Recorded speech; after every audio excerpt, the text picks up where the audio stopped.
सुप्रभात बच्चों। कल हमने एक फूल की चाह कविता को शुरू किया था और हमने उसमें पढ़ा था कि किस प्रकार जो है सुखिया इस बीमारी की चपेट में आ गई है और सुखिया का पिता उसे मतलब बेबसी के साथ उसकी तरफ सिर्फ निहार रहा है और सुखिया ने अपने पिता से कहा कि मुझे देवी माँ के चरणों का एक फूल लाकर दीजिए प्रसाद के रूप में। तो सुखिया का पिता जो है वो इसी अभी उधेड़ बुन में लगा हुआ है कि भाई मैं कैसे जाऊंगा वहाँ तक, मंदिर तक कैसे पहुँचूंगा और मैं कैसे अपनी बेटी की इस इच्छा को पूरा करूँगा। तो हमने कल सिर्फ अभी यहीं तक ये इस कविता को पढ़ा था।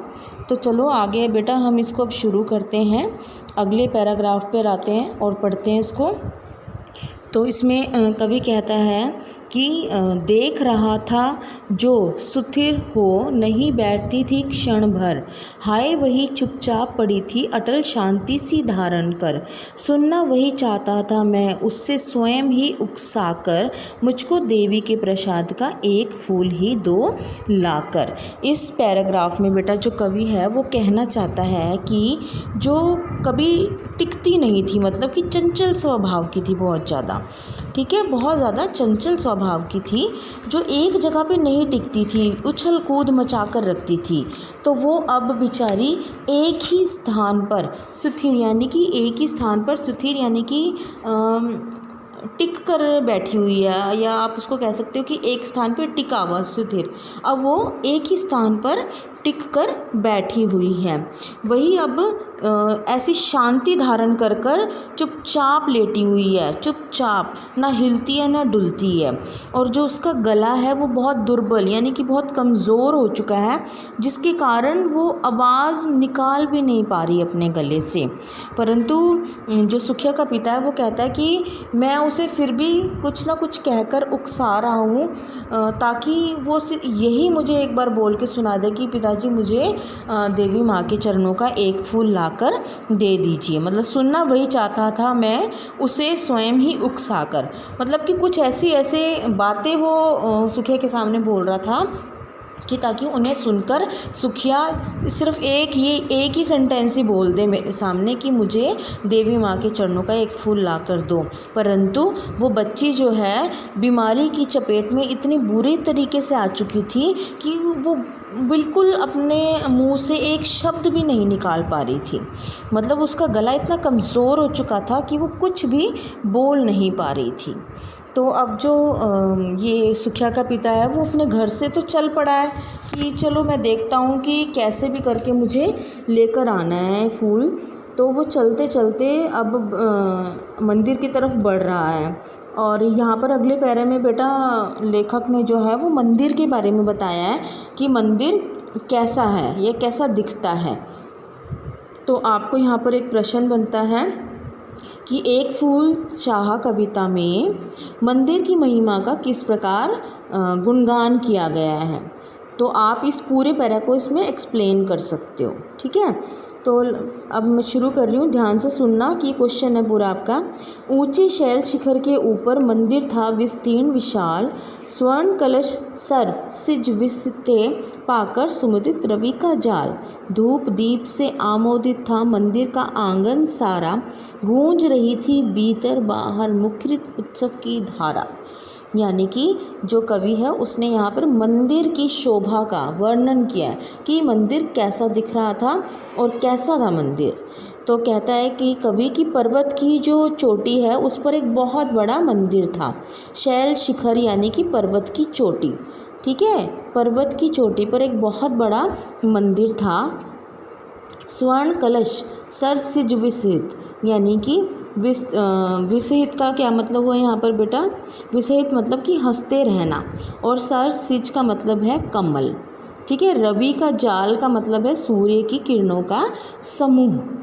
और अब हम इसमें देखो मैं बताती हूँ कि स्वर्ण कलश सर सिज विसहित थे पाकर सुमुदित रवि का जाल। जिस प्रकार जो कमल है, ठीक है, जिस प्रकार जब कमल के फूल पर सूर्य की किरणें पड़ती हैं तो वो खिल जाता है, ठीक है, खिल जाता है वो।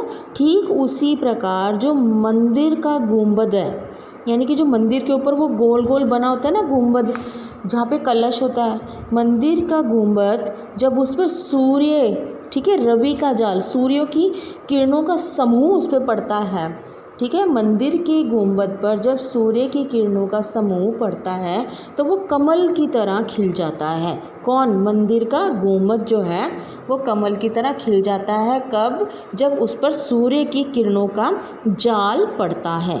दीप धूप से आमोदित था मंदिर का आंगन सारा। आमोदित मतलब कि प्रसन्न था। कवि कहता है कि जो दीप यानी कि जो दीपक और धूप बत्ती होती है या अगरबत्ती होती है ना, वो उस मंदिर में जब जल रहे थे तो सारे आंगन में जो है वो खुशी की लहर दौड़ रही थी। मंदिर के गूंज रही थी भीतर बाहर मुखरित उत्सव की धारा। मंदिर के भीतर और बाहर उत्सव की धारा प्रकट हो रही थी। यानी कि जो मंदिर में भगतजन जो भजन गा रहे थे बेटा, उन भजनों की आवाज़ जो है वो चारों दिशाओं में गूंज रही थी और ऐसा लग रहा था जैसे कोई उत्सव या त्यौहार मनाया जा रहा है। ठीक है, तो आपने ये सारी लाइनें इस क्वेश्चन में लिखनी है कि मंदिर की शोभा का वर्णन कीजिए या कविता में मंदिर के बारे में क्या क्या बताया गया है। तो आपको ये शुरू से एंड तक इसमें मंदिर के बारे में लिखना है कि किस प्रकार ऊंचे पर्वत पर मंदिर था, ठीक है, और वो बहुत बड़ा मंदिर था। और फिर कवि ने बताया कि जिस प्रकार सूर्य की किरणें जब कमल के फूल पे पड़ती हैं तो कमल का फूल खिल जाता है, ठीक उसी प्रकार जब सूर्य की किरणें मंदिर के गुंबद पे पड़ती हैं, मंदिर के गुंबद पे पड़ती हैं तो वो भी कमल के समान खिल उठता है।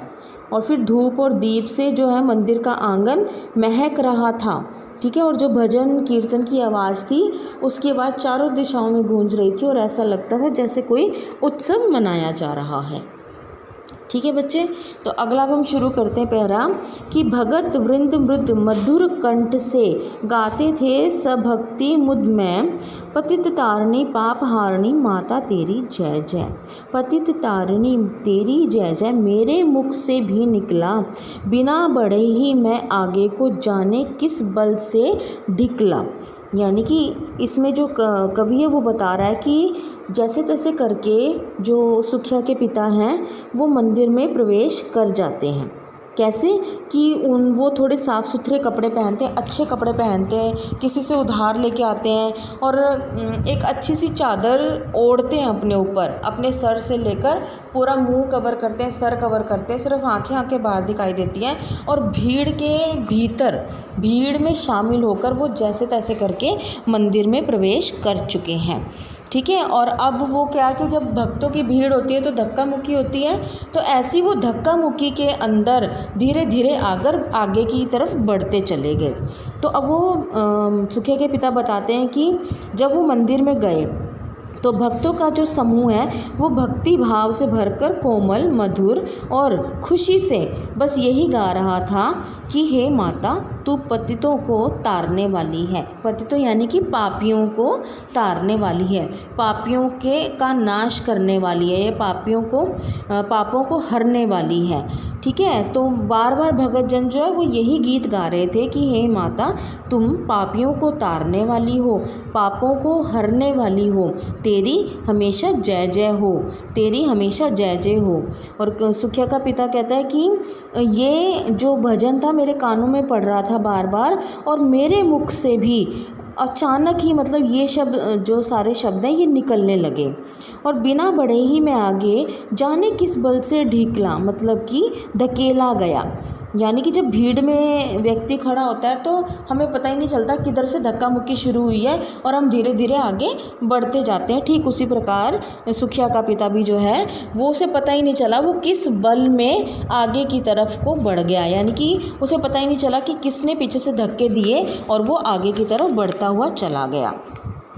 ठीक है, तो अब अगला हम पैरा कर रहे हैं बेटा यहाँ पर, जिसमें बताया गया है कि कैसे जो सुखिया का पिता है वो अपने साथ फूल और कुछ प्रसाद वगैरह लेके गया। तो जब वो बिल्कुल माता की मूर्ति के सामने आ गया तो पंडित ने कैसे उसके हाथ से प्रसाद लिया।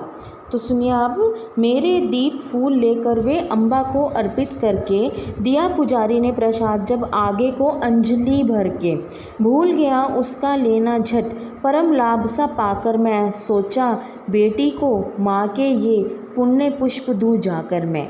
यानी कि जब उसने, जैसे कि हम मंदिर में जाते हैं तो पंडित हमसे पूजा की थाली ले लेता है ना, फिर वो पूजा करके फिर हमें प्रसाद रख के वापस करता है, ठीक उसी प्रकार उसने, पुजारी ने सुखिया के पिता के हाथ से भी जो है पूजा का जो बर्तन था जिसमें सामान था वो ले लिया, ठीक है, और अम्बे माता को अर्पित कर दिया।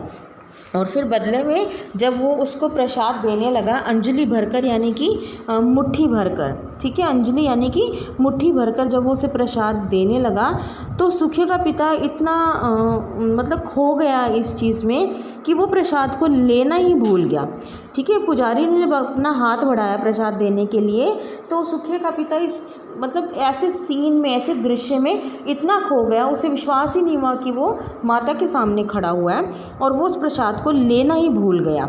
और उसे मतलब इतना ये सोच कर ही उसको इतना लाभ मिला, इतना सुख की अनुभूति करी उसने, सुख को महसूस किया, वहीं खड़े खड़े सुख को महसूस कर रहा है और सोच रहा है कि बस जैसे ही मुझे पंडित प्रसाद देगा तो मैं वो जाकर तुरंत ही अपनी बेटी को दे दूँगा। यानी कि माता के चरणों का जो पवित्र फूल है जैसे ही मेरे हाथ में आएगा तो मैं उसको अपनी बेटी को जाके दे दूंगा। अभी वहाँ पे खड़ा होकर सोच रहा है और पंडित उसके आगे प्रसाद कर रहा है, भाई तुम ले लो और आगे बढ़ो, परंतु वो अभी किसी और दुनिया में ही खोया हुआ है वहाँ पर।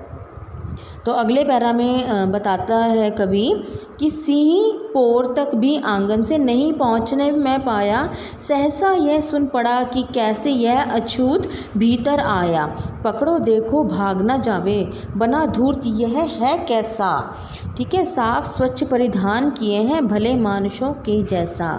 कवि कहता है कि जब वो धक्का मुक्की में पंडित के हाथ से प्रसाद लेना भूल जाता है तो पंडित के हाथ से जो फूल होते हैं और जो प्रसाद वो नीचे गिर जाता है, तो वो जैसे तैसे करके वहाँ से उठा लेता है उसको, उठाकर तो वो जैसे ही चलने लगता है, अपना उसने सर और मुंह ढका हुआ है, और जैसे ही वो चलने लगता है सिंह पोर यानी कि मंदिर का जो मुख्य द्वार है वो वहाँ तक अभी पहुँचा भी नहीं था, वहाँ तक अभी पहुँचा भी नहीं था कि किसी अचानक उसके सर से जो है वो कपड़ा खिसक जाता है और कोई जैसे लोग, बाकी जो लोग मंदिर में थे वो उसको पहचान लेते हैं और कहते हैं कि एकदम से आवाज़ लगाते हैं कि ओ ये अछूत कैसे अंदर आ गया, ये तो इनको तो अलाउड ही नहीं है अंदर आना, ये अंदर कैसे आया, इनको अनुमति नहीं है मंदिर में आने की, और ये कैसे घुस गया अंदर, पकड़ो इसको, जल्दी से पकड़ो, देखो कहीं ये भाग ना जाए, ये देखो कैसा दुष्ट पापी है, ठीक है, धूर्त है ये, कैसा दुष्ट पापी है, इसने साफ सुथरे कपड़े पहने हुए हैं और भले मानुष यानी कि अच्छे इंसानों की तरह दिखाई दे रहा है, मतलब कि ये बहरूपिया बनकर यहाँ आया है, लोगों को बेवकूफ़ बनाने के लिए इसने भले मानुषों वाला रूप धारण किया है। अब वो बेचारा तो सिर्फ अब माता के चरणों का फूल लेने आया था, इसलिए उसने ऐसा रूप धारण किया कि जैसे तैसे करके वो मंदिर के अंदर जा सके, परंतु वो बेचारा, उसकी किस्मत इतनी ख़राब थी कि जैसे वो फूल तो मिल गया माता के चरणों का उसको, परंतु जैसे वो वापस जाने लगा तो लोगों ने उसको पहचान लिया और उसे वहीं पर पकड़ लिया, उन लोगों ने, सब लोगों ने मिलकर उसे वहीं पर घेर लिया। अगले पैराग्राफ में देखो बेटा, पापी ने मंदिर में घुसकर किया अनर्थ बड़ा भारी, कलुषित कर दी है मंदिर की चिरकालिक शुचिता सारी। यानी कि फिर लोग उसको बोलने लगे, उसको पकड़कर पीटा पहले तो खूब, और फिर उसको बोलने लगे कि इस पापी ने मंदिर में घुसकर तो बहुत बड़ा अनर्थ कर दिया, बहुत बड़ा पाप कर दिया, कलुषित कर दी है मंदिर की, यानी कि जो मंदिर की चिरकालिक शुचिता, मतलब कि जो बहुत पुराने समय से चली आ रही पवित्रता, ठीक है, चिरकालिक यानी कि बहुत पुराने समय से चली आ रही शुचिता यानी कि पवित्रता को इस व्यक्ति ने मंदिर में घुसकर कलुषित यानी कि उसको काला कर दिया, उसको अपवित्र कर दिया, ठीक है। तो उसको पकड़ के पीटा और उसे कहा कि भाई इसने इतने पवित्र मंदिर की पवित्रता को काला कर दिया, अपवित्र कर दिया। ठीक है। क्या मेरा कलुष बड़ा है? देवी माँ की गरिमा से भी किसी बात में हूँ मैं आगे, माता की महिमा के भी। यानी कि सुखिया का पिता ये सब बातें लोगों की सुन रहा था और वह सहज भाव से बोला, हे भाई, क्या मेरा पाप इतना बड़ा है कि देवी की महानता उसे क्षमा नहीं कर सकती? यानी कि भाई मैंने ऐसा कौन सा पाप कर दिया मंदिर में आकर, और अगर मैंने पाप कर भी दिया है तो ये तो सबकी माँ है, ये तो मुझे माफ़ कर ही सकती है ना, ये तो मुझे माफ़ कर ही देगी। तो फिर तुम लोग क्यों इतना शोर मचा रहे हो इस बात के लिए? मेरी तरह तुम भी तो किसी न किसी रूप में पापी हो। मतलब कि तुम देवी की गरिमा और महिमा जो महानता है वो तुम्हारे लिए है क्या? सिर्फ ये हम लोगों के लिए नहीं है। और जैसे मैंने अगर कोई ये पाप किया तो तुमने भी तो कोई ना कोई अपनी ज़िंदगी में पाप किया होगा। फिर तुम भी तो मंदिर में आकर भजन कीर्तन करते हो। तुम्हें जब माता माफ़ कर सकती है तो मुझे क्यों नहीं माफ़ कर सकती? क्योंकि वो तो जब सबकी माँ है, वो तो सभी के लिए एक है ना। तो यहाँ पर जो सुखिया का पिता बेचारा उनसे बहुत भीख मांगता है कि तुम मुझे छोड़ दो और मुझे अपनी बेटी के पास तुरंत ही पहुँचना है। मुझे बड़ी मुश्किल से ये माता के चरणों का फूल मिला है और प्लीज़ तुम मुझे यहाँ से मुझे कृपा करके छोड़ दो और मुझे जाने दो। परंतु वहाँ जो है सब लोगों ने उसे वहाँ पर घेर रखा था, ठीक है, पकड़ रखा था, क्योंकि उनकी नज़र में तो ये बहुत बड़ा पाप हो गया था कि एक अछूत जो है वो मंदिर में घुस के माता जी के आगे मत्था भी टेक लिया उसने और वहाँ से उनके चरणों का फूल भी हासिल कर लिया। तो बच्चों अभी हम इस कविता को यहीं तक पढ़ेंगे। तो आशा है आपको ये जो हमने 6 पैराग्राफ करे हैं वो समझ में आ गए होंगे। इस स्टोरी को आप अपने माइंड में ज़रूर रखो और ऐसे सोच के चलो कि जैसे ये सब घटना हमारे आगे घट रही है। ऐसे सोचोगे तो ये आपके माइंड में हमेशा स्टोरी बनी रहेगी। ठीक है बेटा, आगे का हिस्सा हम अब इसको कल करेंगे।